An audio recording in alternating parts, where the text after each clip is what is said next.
জুলাই গণহত্যায় নির্দেশদাতা হিসেবে শেখ হাসিনার বিরুদ্ধে চার্জশিট আমলে নিলেন ট্রাইব্যুনাল। বিচার কাজের স্বচ্ছতা নিশ্চিতে চলছে সরাসরি সম্প্রচার। মাননীয় আদালতে বিচার অতীতের প্রতিশোধ নয়, এটি ভবিষ্যতের জন্য একটি প্রতিজ্ঞা। আমরা প্রমাণ করতে চাই একটি সভ্য সমাজ যেখানে গণতন্ত্র এবং আইনের শাসন থাকবে। আপিল বিভাগের রায়ে প্রায় এক যুগ পর নিবন্ধন ফিরে পেল জামায়াত ইসলামী। দাড়িপাল্লা প্রতীকের বিষয়ে সিদ্ধান্ত নেবে ইসি। ইলেকশন কমিশনকে নির্দেশনা দিয়েছেন বাংলাদেশ জামায়াতে ইসলামীর রেজিস্ট্রেশন এবং অন্য যে সকল ইস্যু ইলেকশন কমিশনের সামনে আছে বা আসবে সেগুলো যেন দ্রুতই নিষ্পত্তি করে। বাংলাদেশকে উৎপাদন হাব হিসেবে গড়ে তুলতে চীনের ব্যবসায়ীদের বিনিয়োগ চাইলেন ডক্টর ইউনুস। বললেন, সংস্কার নিয়ে এগুচ্ছে অন্তর্বর্তী সরকার।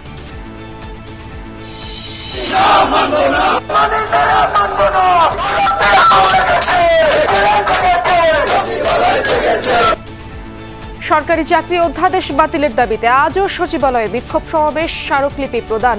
কিছু ধারা অপপ্রয়োগের সুযোগ রয়েছে বললেন জ্বালানি উপদেষ্টা। ভারী বর্ষণে চট্টগ্রামে জলাবদ্ধতা, ডুবেছে ময়মনসিংহের নিম্নাঞ্চল। সিলেটে টিলা ধসে একই পরিবারের 4 জনের মৃত্যু। রাজধানীতে কোরবানির পশুর হাটের সরবরাহ পর্যাপ্ত নেই, বড় গরুর ক্রেতাদের দেখা। দাম নিয়ে মিশ্র প্রতিক্রিয়া। বড় গরুর ক্রেতারা এখনো হয়তো নামেনি, ওরকম দামাদামি হচ্ছে না বড় গরুগুলো। 5 days ইনশাল্লাহ আমাদের বড় গরু বেচা কেনাটা শুরু হয়ে যাবে।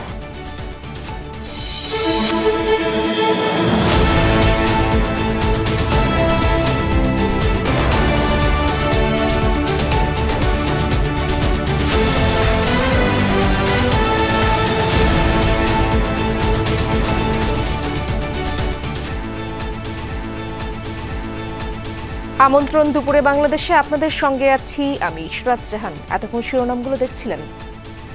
জুলাই আগস্ট গণহত্যার মামলায় শেখ হাসিনাকে নির্দেশদাতা উল্লেখ করে আন্তর্জাতিক অপরাধ ট্রাইব্যুনালে আনুষ্ঠানিক অভিযোগ দাখিল করা হয়েছে। এই মামলায় শেখ হাসিনা সহ আরও কয়েকজন অভিযুক্ত রয়েছেন। এদের মধ্যে রয়েছেন সাবেক স্বরাষ্ট্রমন্ত্রী আসাদুজ্জামান খান কামাল এবং পুলিশের সাবেক মহাপরিদর্শক চৌধুরী আব্দুল্লাহ আল মামুন। সকালে ট্রাইব্যুনালে তাকে প্রধান নির্দেশদাতা হিসেবে উল্লেখ করে অভিযোগপত্র দাখিল করা হয়। দুপুর 12:15 থেকে বাংলাদেশ টেলিভিশন এই বিচার কার্যক্রম সরাসরি সম্প্রচার শুরু করেছে। ফর্মাল চার্জ দাখিলের পর শুনানি করেন chief prosecutor advocate Tajul Islam. তিনি বলেন, এই বিচার অতীতের প্রতিশোধ নয়, এটি ভবিষ্যতের জন্য প্রতিজ্ঞা। এই আদালত এমন একটি সময়ের সাক্ষ্য বহন করছে যা ইতিহাসে দলিল হয়ে থাকবে। তিনি আরও বলেন, এই বিচার হোক নিরপেক্ষ, প্রমাণ নির্ভর ও ন্যায় ভিত্তিক, এটিই তাদের চাওয়া। অভিযোগের সপক্ষে প্রমাণ হিসেবে প্রত্যক্ষদর্শী ও জীবিত ভিকটিমদের সাক্ষ্য, ধারণকৃত ভিডিও ফুটেজ, ড্রোন এবং সিসিটিভি ফুটেজ, আসামিদের মধ্যে কথোপকথনের অডিও কল রেকর্ড, আসামিদের স্বীকারোক্তিমূলক জবানবন্দি, গণমাধ্যম ও সামাজিক মাধ্যমে প্রচারিত তথ্য, ছবি এবং ফুটেজ ও জাতীয় আন্তর্জাতিক মাধ্যমে প্রকাশিত ও প্রচারিত তথ্যচিত্র উপস্থাপন করবে প্রসিকিউশন। মাননীয় আদালতে বিচার অতীতের প্রতিশোধ নয়, এটি ভবিষ্যতের জন্য একটি প্রতিজ্ঞা। আমরা প্রমাণ করতে চাই একটি সভ্য সমাজ যেখানে গণতন্ত্র এবং আইনের শাসন থাকবে, সেখানে গণহত্যা কিংবা মানবতা বিরোধী অপরাধ করা হবে না। বিচার থাকবে, সেখানে কেউ আইনের ঊর্ধ্বে থাকতে পারে না। বাংলাদেশের ইতিহাসে প্রথমবার ট্রাইব্যুনালের বিচার কাজ সরাসরি সম্প্রচার করা হচ্ছে। দর্শক, আমরা সরাসরি চলে যাচ্ছি ট্রাইব্যুনালে।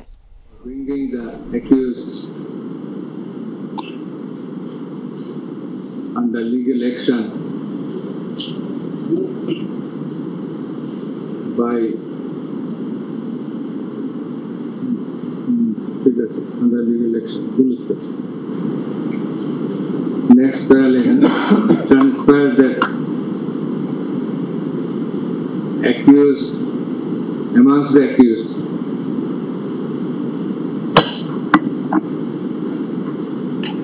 only one accused, Mr. Abdullah Al Mamun, has been arrested and is kept in custody. The remaining others, Sheikh Hasina and Asaduজ্জামান Al Faruq, Asaduজ্জামান Khan Kamal, are yet to be arrested.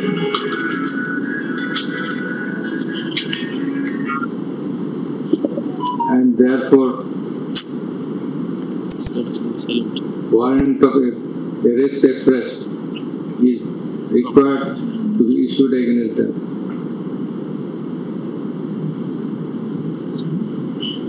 Next, second. On going through the charge, the report of investigation, and the other incidental documents and materials, that is evidences submitted therewith, and also in consideration of the submissions of the learned chief prosecutor and other learned prosecutors, and also taking all the attending facts and circumstances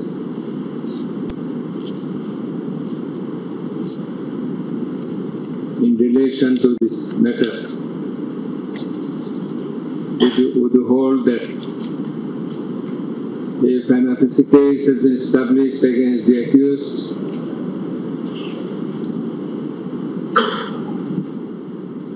so that they deserve to be proceeded against,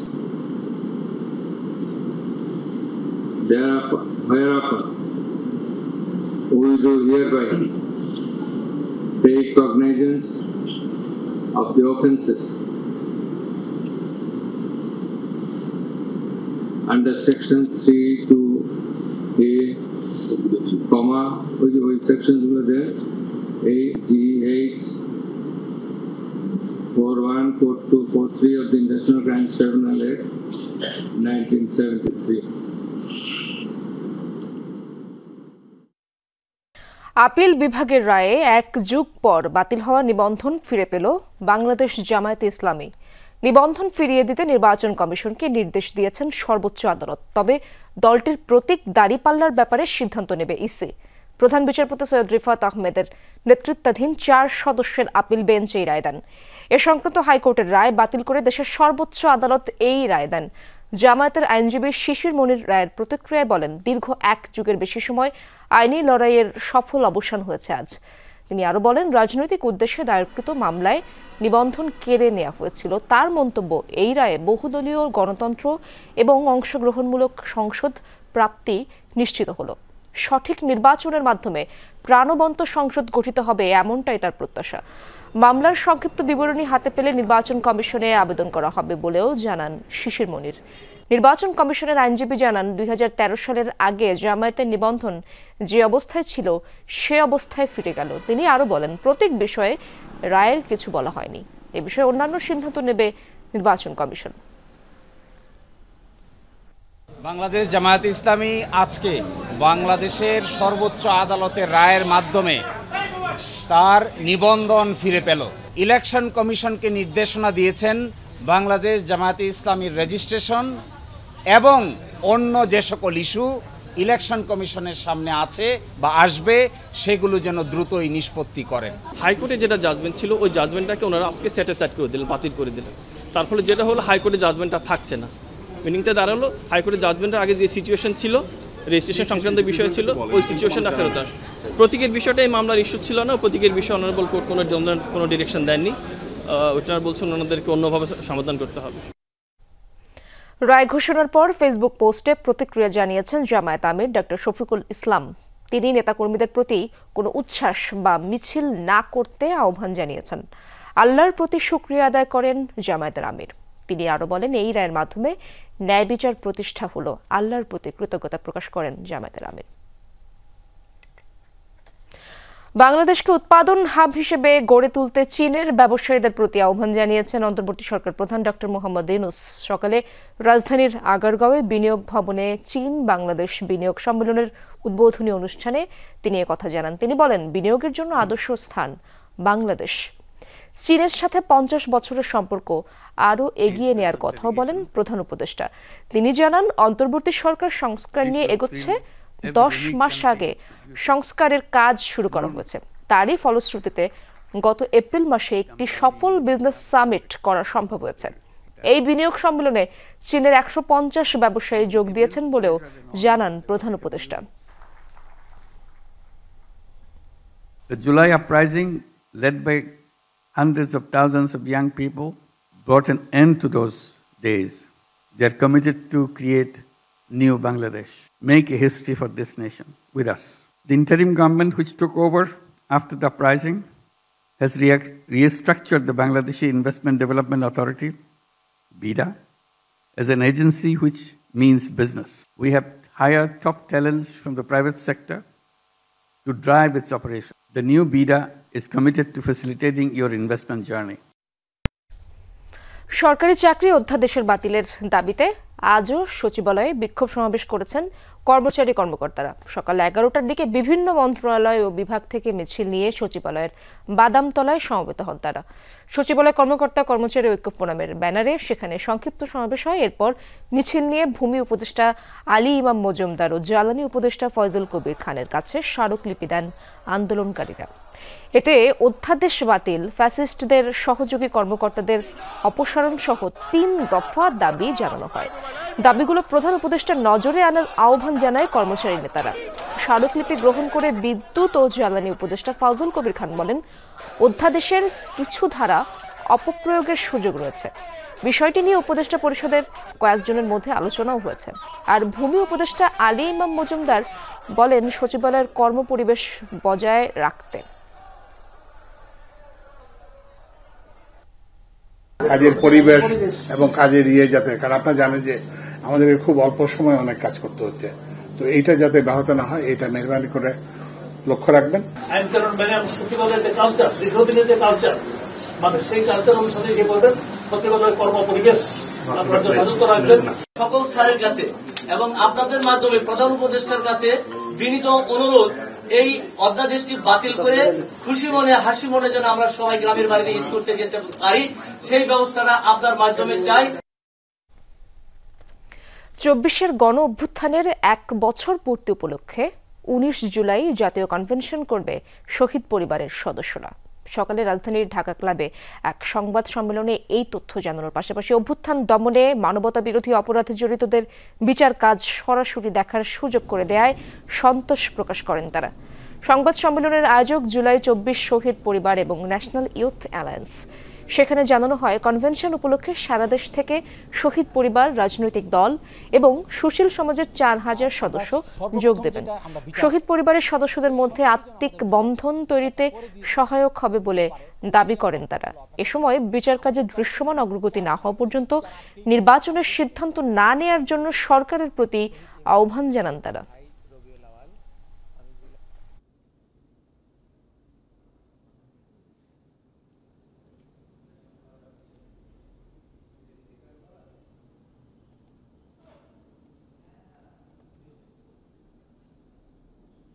আমরা সর্বপ্রথম যেটা আমরা বিচার চাই এবং এই সরকারই যেন আমাদের বিচারটা করে দিতে পারে, ওই জন্যই আমরা আসলে অপেক্ষা করছি।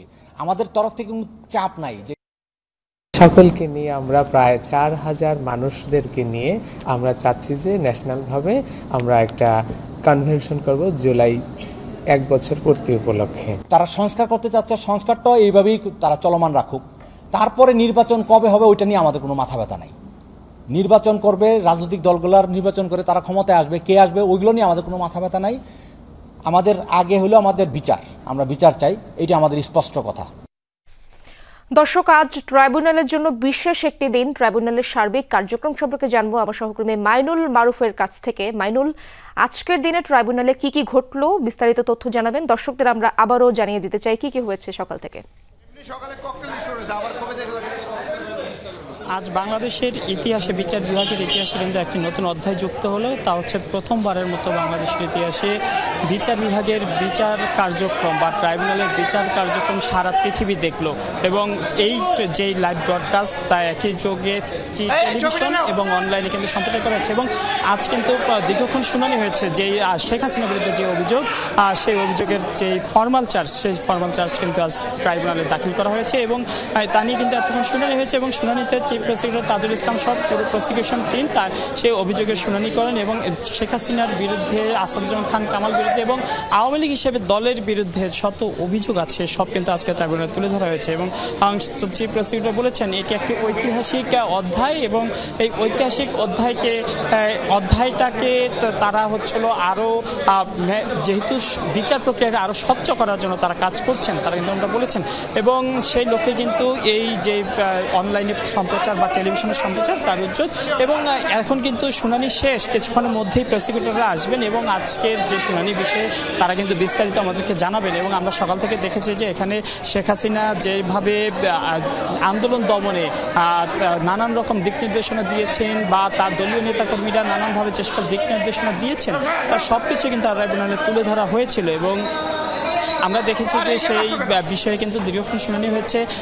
বেশ কয়েকজন যে প্রসিকিউটর তারা কিন্তু শুনানি করেছেন। এখানে শেখ হাসিনার ফোন রেকর্ডের কথা বলা হয়েছে, যেখানে শেখ হাসিনা বলেছেন যে যারা আন্দোলন করছে তাদেরকে মেরে ফেলার মতো নির্দেশ ছিল বলে কিন্তু তারা ট্রাইব্যুনালে উপস্থাপন করেছেন। পাশাপাশি বলেছেন আন্দোলনকারীদের দমনে লিথাল ওয়েপন বা প্রাণঘাতী যত অস্ত্র আছে সবকিছু ব্যবহারের নির্দেশনা সম্পর্কিত ফোন রেকর্ডের কথাও কিন্তু তারা উল্লেখ করেছেন, যেগুলো ট্রাইব্যুনালে সাবমিট করা হয়েছে বলে তারা কিন্তু আদালতকে জানিয়েছেন। এবং এর পাশাপাশি দল হিসেবে আওয়ামী লীগ যে সকল কাজ করেছে, ছাত্রলীগ, যুবলীগ সহ অন্যান্য নেতাকর্মীরা, দলের অঙ্গ সংগঠনের নেতাকর্মীরা যা যা করেছে সবকিছু বিস্তারিত কিন্তু তুলে ধরা হয়েছে। এখানে চিকিৎসা ক্ষেত্রে বাধা দান, হাসপাতালে ডাক্তারদের হুমকি, যারা আহত হয়ে হাসপাতালে গিয়েছেন তাদের যাতে হাসপাতালে যেতে না পারেন তারা, সেই সকল বিষয় কিন্তু আজ শুনানিতে তুলে ধরা হয়েছে।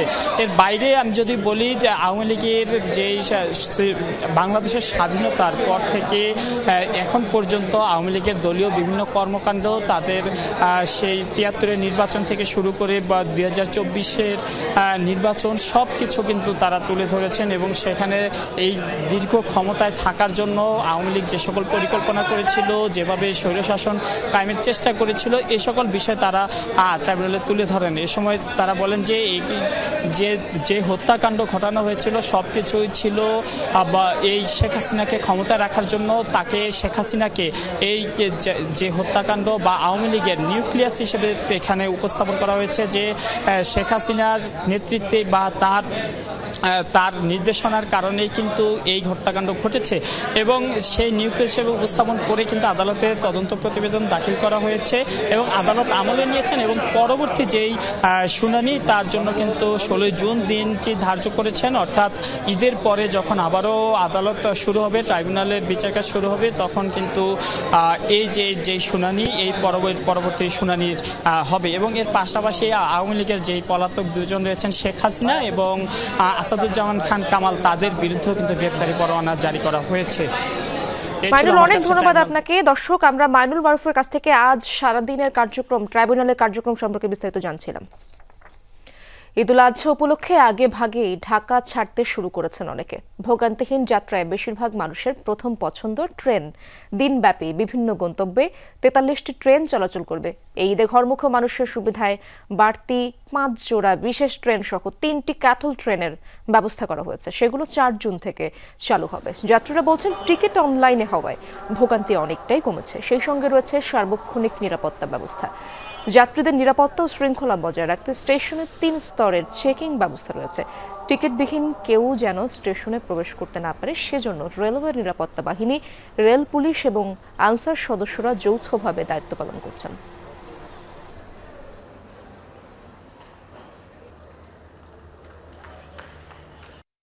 গত কয়েকবার ঈদ যাত্রার চাইতে এবার ঈদ যাত্রা একদম আমি মনে করি একদম স্বস্তিদায়ক। টাইম মতো ট্রেন আসছে। গত কয়েকবার ঈদ যাত্রার চাইতে এবার ঈদ যাত্রা একদম আমি মনে করি একদম স্বস্তিদায়ক। টাইম মতো ট্রেন আসছে, যাচ্ছে। দেখা যাক, এখন 3 মিনিটে ছাড়ার কথা, হোপফুলি হয়তো 3-4 মিনিটে ছেড়ে দিবে। মূলত বিশ্ববিদ্যালয়গুলো ছুটি দেওয়ার কারণে আমরা আপাতত বাসায় যাচ্ছি, কিন্তু ট্রেনের যে হ্যাসেলটা, ঈদ যাত্রার যে একটা ভীষণ রকম যাত্রা, সেটা কিন্তু এখনো শুরু হয় নাই। ভারী বৃষ্টিতে চট্টগ্রাম, ময়মনসিংহ সহ বিভিন্ন স্থানে জলাবদ্ধতা দেখা দিয়েছে। এতে ভোগান্তিতে মানুষ। ভোর থেকেই টানা বৃষ্টি হচ্ছে বন্দরনগরীতে। হাঁটু পানির নিচে চকবাজার, বাকুলিয়া, 2 নম্বর গেট, মুরাদপুর, আগ্রাবাদ সহ বেশ কিছু নিচু এলাকা। পানি ঢুকেছে বিভিন্ন ব্যবসায়ী প্রতিষ্ঠান আর ঘরবাড়িতেও। বেশি ভোগান্তিতে পড়েন সকালে কর্মস্থলগামী মানুষ আর শিক্ষার্থীরা। দেখা দেয় গণপরিবহন সংকট, পাশাপাশি বৃষ্টি আর জলাবদ্ধতায় দুর্ভোগে খেটে খাওয়া মানুষ। অনেক কষ্ট হয়, আর চলাফেরা, যানবাহন এগুলা নিয়ে অনেক ভোগান্তিতে পড়তে হয়, আসতে পারি না। অনেক বছর ধরে দেখতেছি যে জলাবদ্ধতার কাজ করতেছে, কিন্তু এখনো পর্যন্ত আমরা এই সুফল পাচ্ছি না। আমরা যখন এই মনে করেন অল্প বৃষ্টি আসে যায়, আমরা পানির জন্য, জলাবদ্ধতার জন্য অনেক সমস্যা হয়। ভোররাত থেকে মুষলধারে বৃষ্টি হয়েছে ময়মনসিংহে। এতে পানিবন্দী নগরীর বিভিন্ন স্থান, চরপাড়া, গাঙ্গিনাপাড়া, কাচিঝুলি, আকুয়া এলাকায় তলিয়ে গেছে সড়ক, বিপাকে পথচারীরা। এছাড়া বাঘমারা, বাঁশবাড়ি, কলোনি এলাকার বিভিন্ন স্থানে সড়ক ছেড়ে পানি ঢুকেছে ঘরবাড়িতে। টানা বর্ষণের পাশাপাশি ভারতের ত্রিপুরা রাজ্যের উজান থেকে আসা পাহাড়ি ঢলের স্রোতে ব্রাহ্মণবাড়িয়ায় আখাউড়া সীমান্তবর্তী এলাকায় বন্যা পরিস্থিতির সৃষ্টি হয়েছে। এই অবস্থায় উপজেলার মোগরা, মণিয়ন্দ ও দক্ষিণ ইউনিয়নের নিম্নাঞ্চল প্লাবিত হয়েছে। রাস্তাঘাট থেকে পানি পৌঁছে গেছে ঘরবাড়ি, দোকানপাট সহ শিক্ষা প্রতিষ্ঠান পর্যন্ত। স্থানীয়রা জানান, সীমান্তবর্তী কালন্দি খাল দিয়ে ভারতীয় পানি প্রবেশ করেছে। এই অবস্থায় হাওড়া নদীর বাঁধ ভাঙার আশঙ্কা করছেন স্থানীয়রা। এদিকে বৃষ্টি ও উজানের ঢলে নদ নদীর পানি বৃদ্ধি অব্যাহত আছে। সুনামগঞ্জে সুরমা, জাদুকাটা, কুশিয়ারা সহ সব নদীর পানি বেড়েছে। আগামী 48 ঘন্টায় আরও ভারী বৃষ্টির পূর্বাভাস রয়েছে। এতে তৈরি হয়েছে বন্যার শঙ্কা। নেত্রকোনা ও শেরপুরে সোমেশ্বরীর পানি বেড়েছে। এতে কিছু নিম্নাঞ্চল প্লাবিত হয়েছে।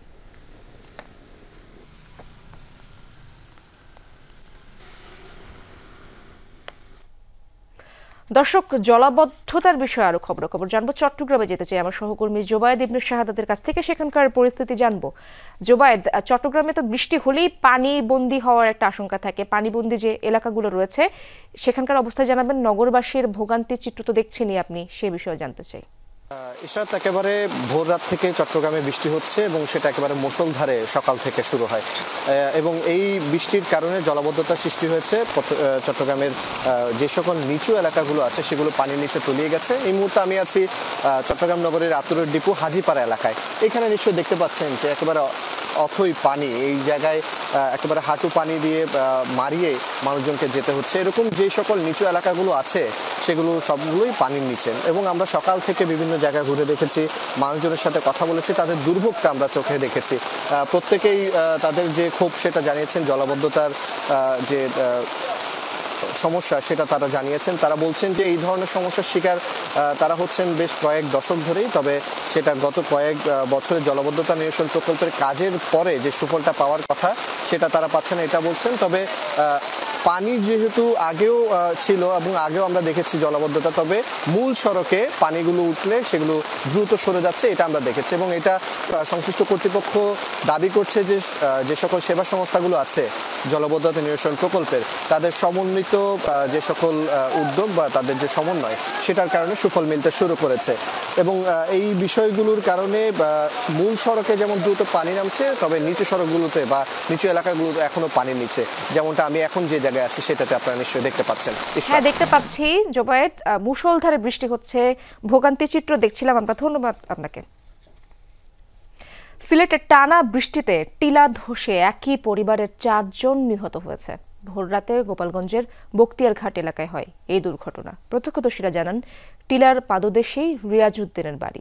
টানা বর্ষণের কারণে ভোররাতে টিলা ধসে পড়ে তার ঘরের উপর। সে সময় ঘুমন্ত ছিলেন সবাই। খবর পেয়ে ঘটনাস্থলে যায় ফায়ার সার্ভিস। উদ্ধার করা হয় রিয়াজউদ্দিন, স্ত্রী রহিমা খাতুন এবং 2 সন্তান আব্বাস ও সামিয়ার মরদেহ। এই ঘটনায় স্বজন ও প্রতিবেশীদের মাঝে শোকের ছায়া নেমে এসেছে।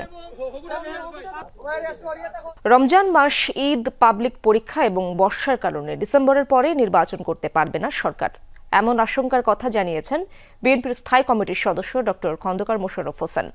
তিনি বলেছেন, ডিসেম্বরের মধ্যে নির্বাচন হলে সম্মানের সঙ্গে অন্তর্বর্তী সরকার বিদায় নিতে পারবে। দুপুরে প্রয়াত রাষ্ট্রপতি জিয়াউর রহমানের ৪৪তম শাহাদাত বার্ষিকী উপলক্ষে সম্মিলিত পেশাজীবী পরিষদ আয়োজিত আলোচনা সভায় তিনি বলেন, সরকারের মধ্যে থাকা বিতর্কিত উপদেষ্টাদের বাদ দিয়ে তত্ত্বাবধায়ক সরকারের আদলে ছোট উপদেষ্টা পরিষদের অধীনে নির্বাচনের ব্যবস্থা করা উচিত। সরকারকে ন্যূনতম ঐকমত্যের বিষয়গুলো সংস্কার করে নির্বাচনের দিকে যেতে হবে বলেও জানান তিনি। একই অনুষ্ঠানে স্থায়ী কমিটির সদস্য ডক্টর এজেডএম জাহিদ হোসেন বলেন, বিএনপিকে ধ্বংস করতে অনেক ষড়যন্ত্র হয়েছে এবং হচ্ছে। তিনি আরো বলেন, ডিসেম্বরে নির্বাচনের ব্যত্যয় ঘটলে জাতি আশাহত হবে। পরবর্তী পরিস্থিতির দায় সরকারকে বহন করতে হবে।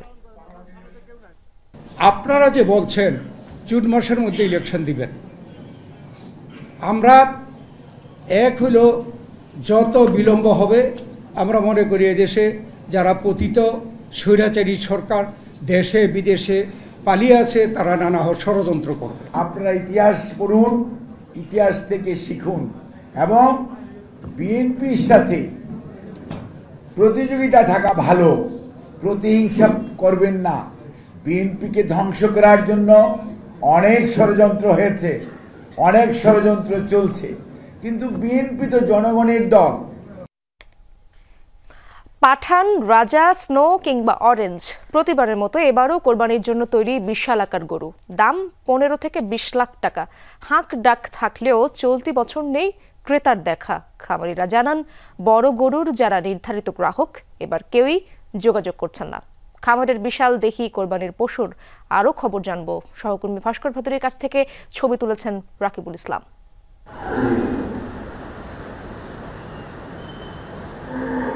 শরীরের আকার যেমন তেমনি চালচলনেও রাজসিক ভাব। রাজধানীর খামারে এমন বিশাল গরু দেখে চমকে উঠতে পারেন যে কেউই। কোনোটির ওজন 850 কেজি, কোনোটির 900-র বেশি। এ যেন নিজের শরীরের ভার সামলানোই দায়।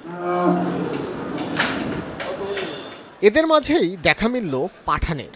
বলিউড স্টার শাহরুখ খানের মতোই চলাফেরায় বাদশাহী ঢং।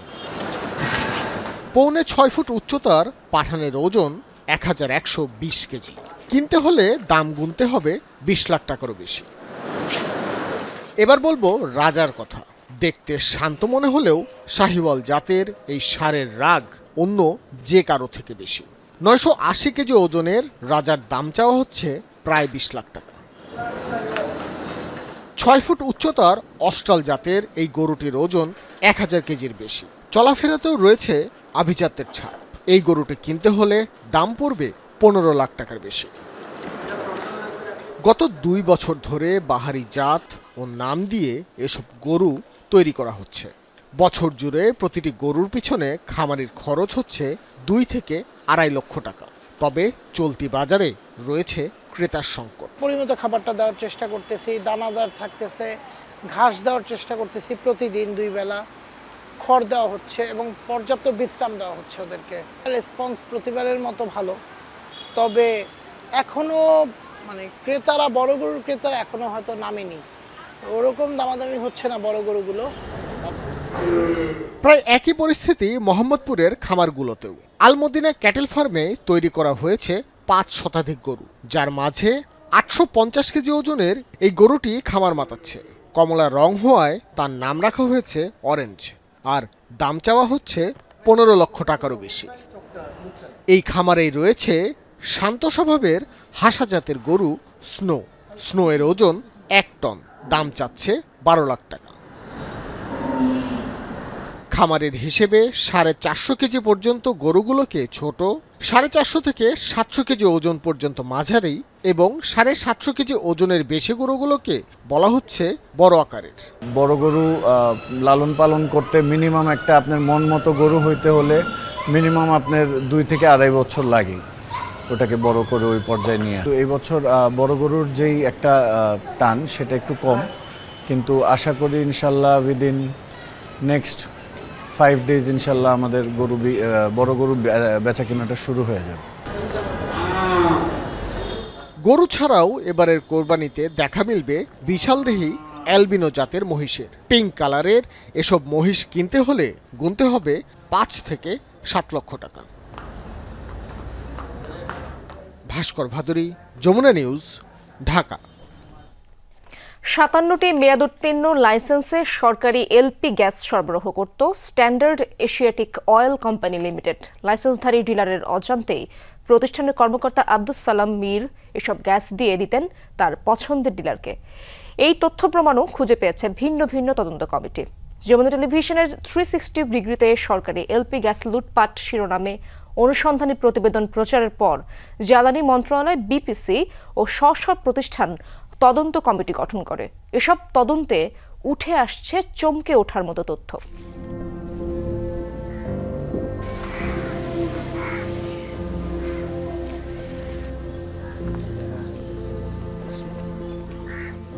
সরকার এই চট্টগ্রাম থেকেই প্রতিদিন গ্যাস সাপ্লাই দিচ্ছে, যেটির দাম মাত্র 690 টাকা।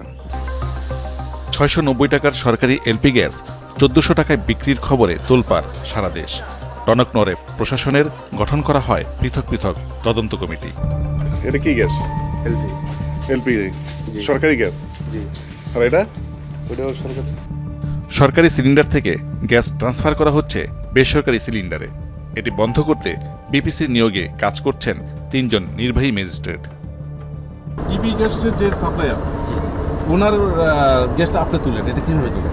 আমাকে অথরাইজ দিয়েছে, আমি তুলতাম। এটা মেয়াদি ছিল না, কোনটা? বিস্ফোরক লাইসেন্স ছিল না, তো মেয়াদ উত্তীর্ণ। এটা তো দেখার বিষয় ভাই, আমি না। এটা যদি কর্তৃপক্ষ, এটা তো বিষয় আমি না। মেয়াদ উত্তীর্ণ লাইসেন্সে এই দিদারুল এশিয়াটিক থেকে একাই তুলে নেন 3500 gas cylinder. Bangladesh petroleum corporation BPC ও স্ট্যান্ডার্ড এশিয়াটিক অয়েল কোম্পানি লিমিটেডের পৃথক তদন্তে বেরিয়ে আসে একই তথ্য। তদন্তে জানা যায় এশিয়াটিকের কর্মকর্তা আব্দুস সালাম মীর, অসীম পারিয়াল, সুদীপ কুমার দেব, কায়সার হামিদ ও হজরত আলী বিভিন্ন সময় এসব ইনভয়েজে অনুমোদন দেন। এলপিজি দায়িত্বপ্রাপ্ত কর্মকর্তা আব্দুস সালাম মীরের সাথে একাধিকবার যোগাযোগ করা হলেও তিনি ফোন রিসিভ করেননি। তবে কথা হয়েছে 2 জন কর্মকর্তা কর্মচারীর সাথে। এটা আমি জানি না, আমি নির্দেশে আপনি অনুমোদন দিয়েছেন, আপনি জানেন না?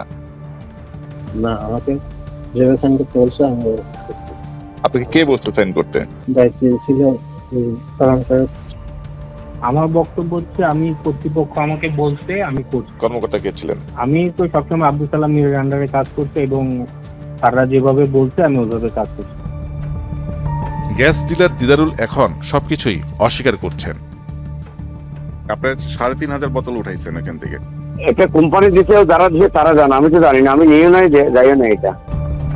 এদিকে জ্বালানি মন্ত্রণালয়ের তদন্তে বেরিয়ে আসে এশিয়াটিকের মেয়াদোত্তীর্ণ 57টি লাইসেন্স দিয়ে সরকারি গ্যাস লুটপাট করত আব্দুস সালাম মীর ও দিদার সিন্ডিকেট।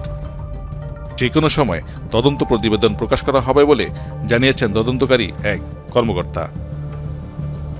অপূর্ব আলাউদ্দিন, যমুনা নিউজ, ঢাকা। সামান্য খাবারের আশায় ত্রাণ কেন্দ্রে যাওয়ার পথে আবারও ইসরায়েলি সেনাদের গুলিতে প্রাণ হারিয়েছেন 36 ফিলিস্তিনি, আহত আরও 1.5 শতাধিক মানুষ। ইসরায়েলি সেনাদের এই অমানবিক আচরণ পরিণত গাজার নিত্যদিনের ঘটনায়। ত্রাণ কেন্দ্রগুলোতে দেখা যাচ্ছে চরম বিশৃঙ্খলা ও হুড়োহুড়ি। আর ত্রাণ নিতে ব্যর্থ হয়ে যারা বাজারে যাচ্ছেন সামান্য খাবারের আশায়, তারাও ফিরছেন খালি হাতে।